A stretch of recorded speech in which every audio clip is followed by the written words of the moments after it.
ton souffle. Bien-aimés chers frères et sœurs en Christ, bonjour et bienvenue à cette autre édition de l'Instant Biblique. Aujourd'hui, nous sommes heureux de recevoir le pasteur à la retraite Yvan Doulière qui s'est proposé de partager avec nous sa lecture de Matthieu 13, les versets 36 à 43. Je vous donne la lecture avant qu'il partage avec nous son commentaire. Alors il laissa les foules et entra dans la maison. Ses disciples s'approchèrent de lui et dirent : « Explique-nous la parabole de l'ivraie du champ. » Il leur répondit : « Celui qui sème la bonne semence, c'est le Fils de l'homme. Le champ, c'est le monde. La bonne semence, ce sont les fils du royaume. L'ivraie, ce sont les fils du malin. L'ennemi qui l'a semé, c'est le diable. La moisson, c'est la fin du monde. Les moissonneurs, ce sont les anges. Or, comme on arrache l'ivraie pour la jeter au feu, il en sera de même à la fin du monde. Le Fils de l'homme enverra ses anges qui arracheront de son royaume tous les scandales et ceux qui commettent l'iniquité, et ils les jeteront dans la fournaise de feu, où il y aura des pleurs et des grincements de dents. Alors, les justes resplendiront comme le soleil dans le royaume de leur Père. Que celui qui a les oreilles entende. Chers frères et sœurs, nous savons qu'en particulier au Moyen-Âge, on voyait le diable partout, au point qu'un réformateur comme Martin Luther fut troublé, inquiet, bouleversé.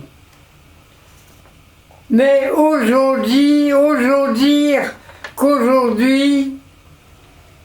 nous avons trop oublié son action meurtrière. Lui que l'un des apôtres nomme le prince de ce monde, le meurtrier. Et nous voyons partout comment il se déchaîne. Dans la parabole elle-même, Jésus déclare : c'est un ennemi qui a fait cela. Nous avons un ennemi. Qu'est-ce qu'une ivraie ? C'est une herbacée minuscule, presque indiscernable, et qui finalement s'avère vraiment nocive pour les meilleurs terrains cultivés. En effet, Jésus ne nous parle pas seulement de champs en pousse, mais également du bon grain. Parce que Satan se déchaîne d'une manière sournoise. Nous sommes appelés particulièrement à la vigilance, car il peut s'introduire brusquement en nous, ou bien nous affronter d'une manière détournée. Ah, comme nous voudrions, en voyant tout ce que nous voyons, comme nous voudrions arracher l'ivraie, mais le Seigneur sait qu'alors nous risquerions aussi d'emporter avec elle le bon grain.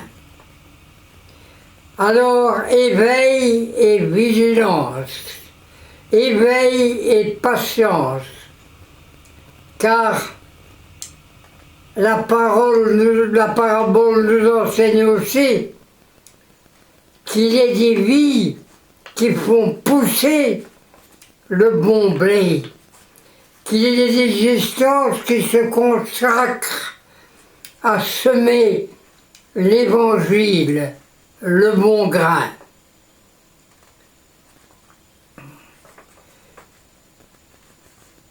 Il viendra frères et sœurs, le temps de la moisson. Jésus s'en occupe. Et au dernier jour, lui-même fera le tri, car il connaît le cœur de chacun. Jésus est apparu, dit saint Jean, pour détruire l'œuvre de Satan, les ruses de Satan. Alors, les justes et tout ce qu'il est, alors ils resplendiront comme le soleil dans le royaume de leur Père. Alléluia.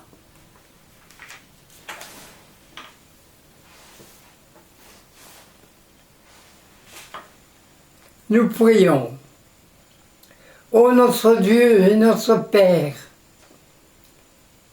quelle consolation pour nous lorsque nous sommes ébranlés à la vue du temps de misère et de tragédie.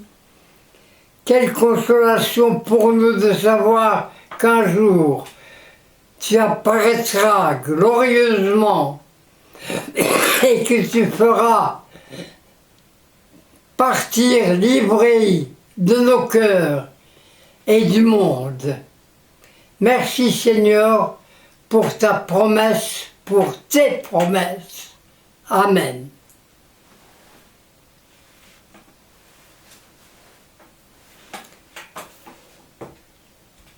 Recevons la bénédiction du Seigneur.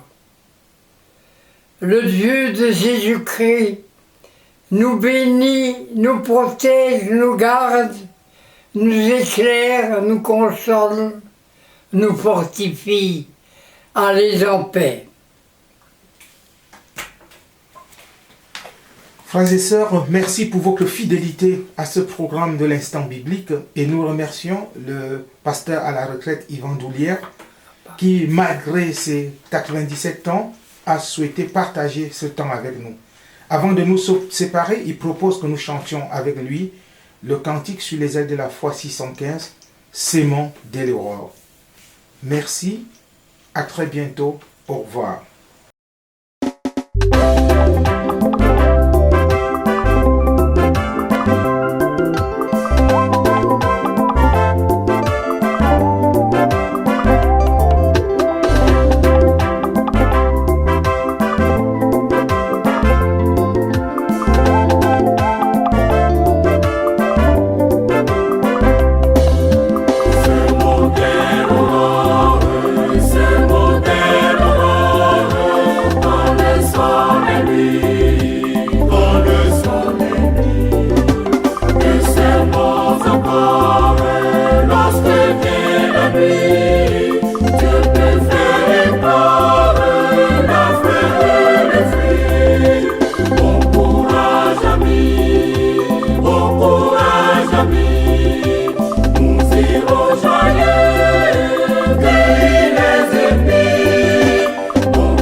Amen.